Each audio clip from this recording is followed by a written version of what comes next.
Good evening, kids. Dr. Freedom here. Times from Dr. News. News from in and around the universe that may or may not affect you on some strange personal level that'll make all your zits disappear and magically move you out of your mom's basement.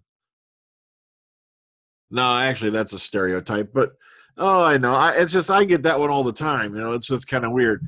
People are always doing the, oh my God, you're so funny. I bet you're still in your mom's basement. Hello, windows with light coming through them. Duh. Oh, I don't know how many times I went through that one with the great intellectual beings known as trolls. But that's a whole nother matter. Let's get into it. I got a lot to go through tonight, and let's get onto it. Now, these may be in a little bit of jumbled up order, so sit back and enjoy the ride on the Freedom Train. Oh, okay. Schedule change pits Doctor Who against Britain's Got Talent final, and whoever scheduled this should be taken out in the street, in public, right in downtown in Trafalgar Square, and kicked in the nuts until they can no longer reproduce. What the hell are you thinking? There is no way in fiddle-dee-dee, fiddle-dee-dah hell that Doctor Who is going to stand up to a major reality television show. It's going to get massacred. It's going to get slaughtered. So what they're referring to is Lie of the Land, of course, starting at 7:35 on BBC One, directly against the finale of, Britain's Got Talent. And, it's just, I cannot believe this. What are they thinking? Really? Oh, man. All right. The Eaters of Light official synopsis, and of course, keep in mind this is for not this week's episode, but the following, not even that. Actually, this is episode 10. Sorry. Episode 9 will, of course, be Empress of Mars, which is being advertised as one of the bloodiest Ice Warrior stories ever, if not the bloodiest Ice Warrior story ever. Also, there's a lot of weirdness going on. I've been reading Doctor Magazine. I was going to sit down and go over the bullet points for you, but, I got home from work, and I just went, that's what happens when you have a job. That's why I die laughing. Some of these guys who mess with you probably haven't even earned a living in God knows how long. It's just, all right. A long time ago, the 9th Legion of the Roman Army vanished into the mists of Scotland. Bill has a theory about what happened, and the Doctor has a time machine. But when they arrive in ancient Aberdeenshire, a friend of mine lives there, and what they find is a far greater threat than any army. In a cairn on a hillside is a doorway leading to the end of the world. And it is, of course, the one written by Rona Munro, who wrote Doctor Who's classic series, Rico, last episode back in 89. That was Survival.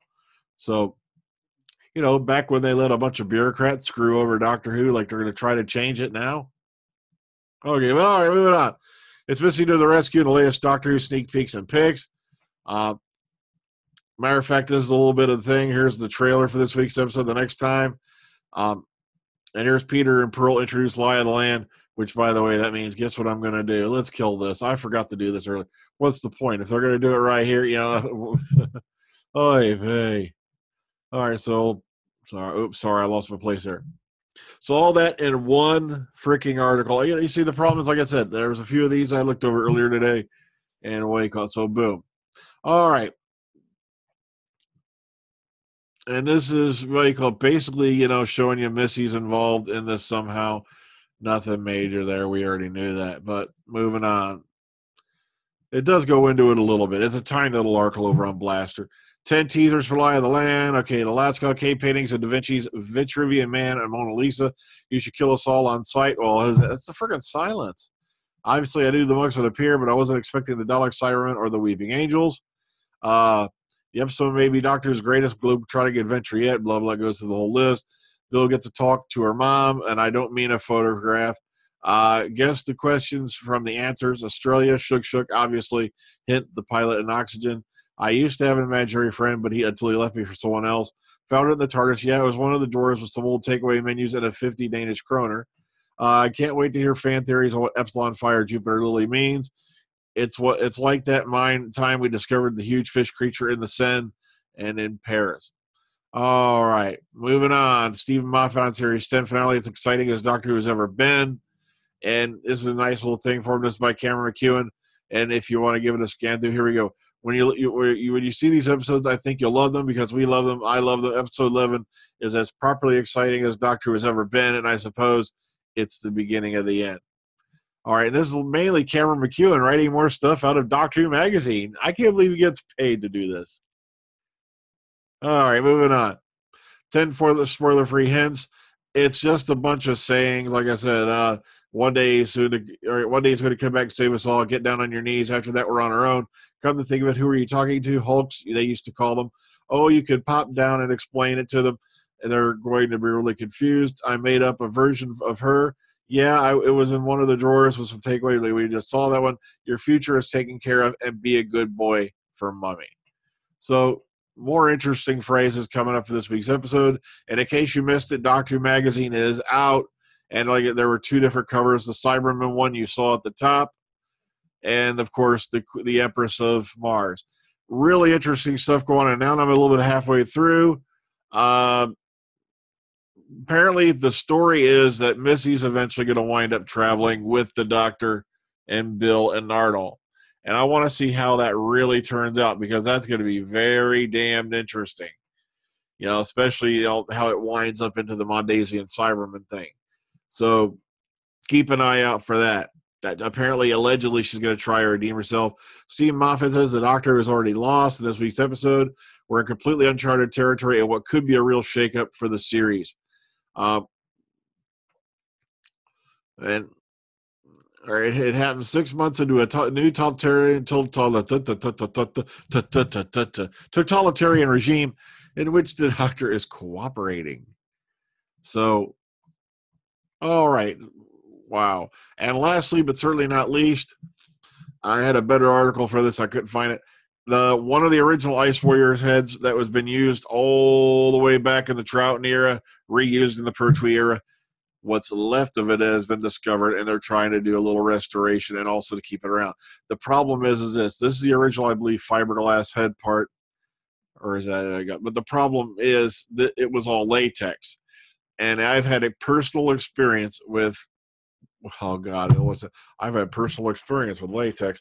No, I've had latex masks before and stuff like that back when, cosplaying used to be fun and not had a bunch of professionals doing it now with magazines.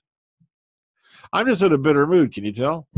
It's just gotten bad to me that, in order to, it's just professional, it's like what happened to the days when we did that for fun? Now you got professional cosplayers. It's like I quit cosplaying when people started showing up in costumes and all that. It looked like they walked right off the movie set because there was no point showing up at that point. That's me, though. That's why I gave up on it. But once again, the latex masks and all that, the latex dries out and it becomes literally starts to crumble, even almost to a point it becomes like a powder at one point. And that's what happens to it. It just literally pieces of that mask were falling off as they found it. So there's not really that much left mask-wise other than the original helmet part, which I believe was fiberglass. Oh, well, so I'm getting out of here. Sorry, I'm in a little bit of a hurry tonight, but I was supposed to do this video about an hour ago, and, things happen.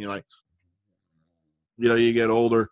And also Death Moon 11, like I said, I've got about 2/3 of the way, if not 3/4 of the way written now. One more scene, and then I believe it's going to end in chapter 12.